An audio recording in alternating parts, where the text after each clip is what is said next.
Hello बच्चों, let's read the question. Which of the following statement about mycoplasma is true?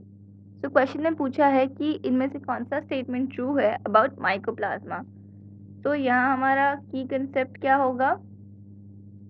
mycoplasma. तो mycoplasma क्या होते हैं? ये smallest organisms होते हैं जो bacterias होते हैं and they lack cell wall.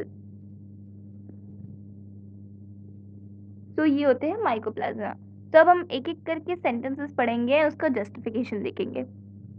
So statement A says they are smallest disease causing thin walled organisms.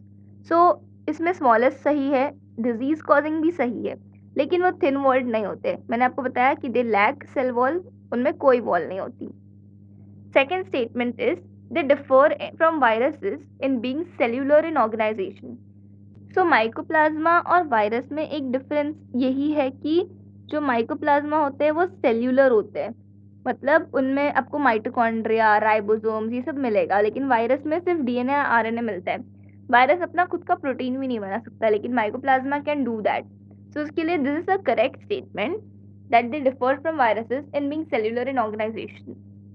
Third statement is insensitive to several antibiotics as they have 70S ribosomes. So the first half, that is insensitive to several antibiotics, ये सही है, लेकिन उसका reason है कि 70S ribosomes है, तो ये गलत है. एंटीबायोटिक्स क्या होते हैं?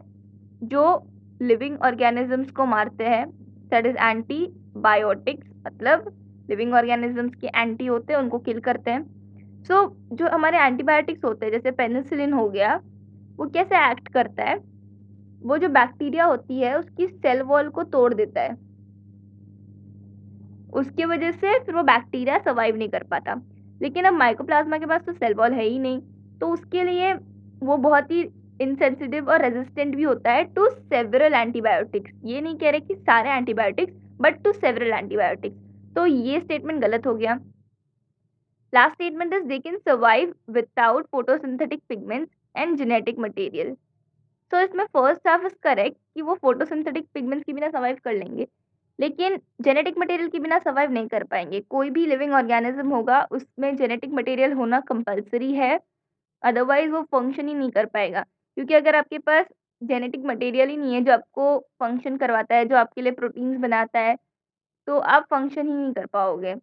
तो उसके लिए जेनेटिक मटेरियल इंपॉर्टेंट होता है. तो इसके लिए अब हमारा करेक्ट आंसर क्या होगा? Option B.